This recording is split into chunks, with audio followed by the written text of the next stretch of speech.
Not since the 1920s has Britain been so socially unequal. Birth, not worth, has become more and more a key determinant of people's life chances. That trend is getting worse. We've gone back to a society that's economically as divided as our upstairs, downstairs, post-World War I society. You're less likely to be able to change your position and then your children's position than your parents or your grandparents were. As the gap between the rich and the rest has widened, so has the gap in opportunity for their children. Part of the problem for working class young people is they talk about the professions being for posh people. Which side of the line are you on? Are you struggling to break into the professions, or are you using your money and contacts to give your children a leg up? Parents are actually trading internships amongst themselves now. You have my daughter for 2 weeks in your law firm, and I'll take your son for 2 weeks in my bank. I'll be looking at the barriers that stop people rising up the economic ladder, the unseen advantages that the affluent pass on to their kids, and the basics like contacts and work experience that effectively rule some people in and most of us out. I'll be asking, who gets all the best jobs? I come from working class roots, but I got a degree and became a BBC reporter. I thought this was a country where ability was the main qualification. Evidence suggests I was wrong. Success, it seems, is more about money and contacts, and the top jobs are still for a select few. Only 7% of kids go to private schools, but 3 in 4 of our judges are privately educated. 1 in 2 of our senior civil servants, privately educated. 1 in 3 of our politicians, privately educated. 2 in 3 of members of the House of Lords, privately educated. And guess what? It's getting worse. Britain's top jobs are certainly worth having. The average hospital consultant earns about £130,000 a year. A senior barrister can expect to be on more than £500,000. The boss of one of Britain's top 200 companies would expect to take home more than £1 million a year. So the big earners are pulling away from the rest of us, and the more money they have, the more they're able to buy advantage for themselves and their children. So it seems to get a top job, you increasingly need to be well off, have good contacts and be able to work for free. And that's not many of us. We've now got a position where tomorrow's professional is growing up in a family that is richer on average than 7 in 10 families in our country. That means that some middle-class kids, as well as working-class kids, are being denied opportunities that should be open to them. The former Labour Health Secretary, Alan Milburn, is a dedicated champion of fair access to the professions. His report, Unleashing Aspiration, compiled for Labour, looked at how we might improve the situation. And then the coalition government surprised the political world by appointing him as its social mobility czar. You're now part of a new government. He said seamlessly. Yeah, you were in one and now you're in another one. Why on earth did you sign up with the coalition? I'm very surprised that the government has agreed to it, because everybody knows my views. Those views on social mobility were formed by Milburn's childhood in the northeast. Oh, right, okay, so that's not nice. Well, this is where I grew up as a teenager, at the end of the 60s, early 70s, so it's got lots of memories. His journey from Newcastle Back Street to high political office was made during the golden age of social mobility. When we moved here, it was a very run-down area. It wasn't a glamorous place to grow up. This is this is actually where I grew up. Yeah. It's what's known as a Tyneside flat, so we lived upstairs. What made you become what you are from this street? In an area like this, there was, lots of poverty and all that stuff. What you didn't have, I don't think, is 2 separate worlds. You didn't have one society here, mainstream, and another society separated from the rest. And so there was a way of being able to get out. So for me, it never felt like you couldn't make your way in the world. It didn't mean working your way to the top, but you could become part of the mainstream. So in those places there was a sense of a ladder. You might be on the bottom rung, but there was a ladder. There was definitely a ladder. Back then, O-levels were usually enough to get you into an office job on the bottom rung, and after that, anything was possible. Morning, can I help you? People left school at 15, 16 and got work.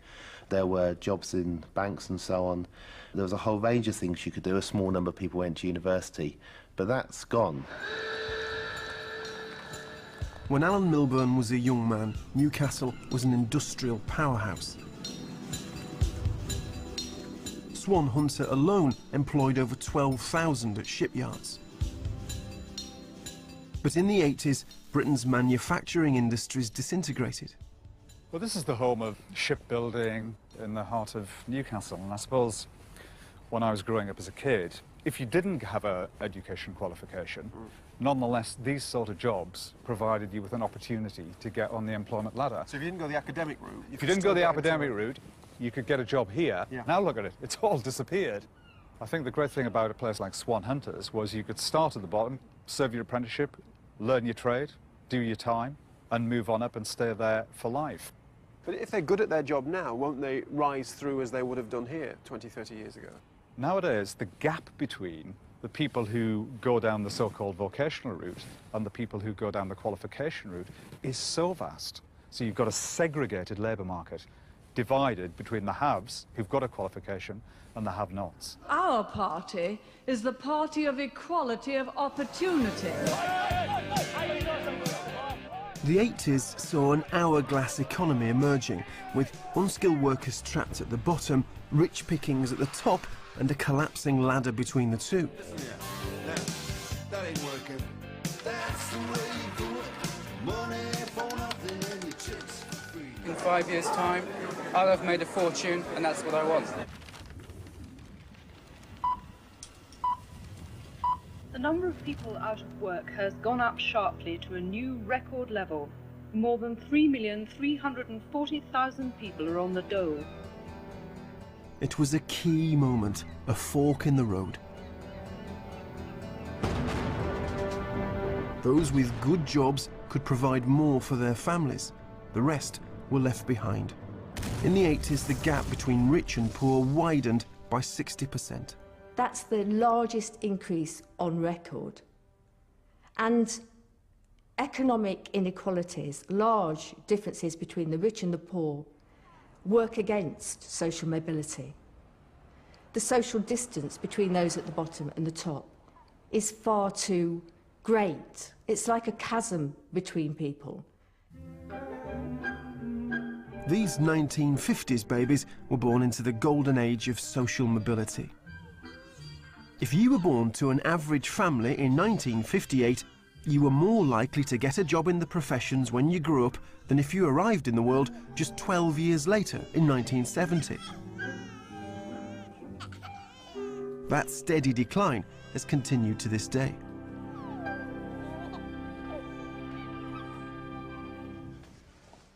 But not everyone blames external forces. Some believe the economic divide has far less impact on where we end up than raw natural intelligence. My basic argument on the basis of the evidence that I've looked at is that if you're bright and motivated, if you work hard, then you will be to a large extent successful, almost irrespective of what kind of family you came from. In this country, the top jobs seem to be dominated by those people who've been to private school. Well, why is that? Because of the ability distribution. So people at there the is an bottom ability distribution across the social classes. There's less ability at the bottom of the social classes. On average, you will find the ability level of the children being born into middle-class homes is higher, and that is what's driving the difference in occupational outcomes between the classes. A lot of people are going to find that very hard to stomach, and I'm one of them. Yeah, they're going to find it absolutely obnoxious. But it's this genetic element that somehow those people at the bottom of our society produced offspring that are not capable of rising to the top. No, I don't think that's the case. Many people in the lower positions in the society produce children who are bright, and those children rise. But on average, you will find the ability level of the children being born into middle-class homes is higher, and that is what's driving the difference in mobility outcomes. If the children of the rich are cleverer, then surely poor children will struggle to climb up the career ladder in every society. But not all countries are like this one. Amongst developed countries, we have one of the poorest levels of social mobility. The latest research suggests that here in Britain, only about half of your earning power is down to your effort. The other half is down to the start you get in life. Now, in other countries where the gap between rich and poor is narrower, then things are different. There, about 20% of your income is down to your background, 80% is down to your effort. It's no coincidence that the societies that are most mobile, some of the Scandinavian societies or countries like Australia, they're more mobile because they're more equal. So fairness and aspiration, these two things actually go together. Over 15 years of doing research with working class young people and families, there's not a dearth of aspiration. That's not the problem. It's having adequate resources and knowledge to put those aspirations into practice, to be able to realise them.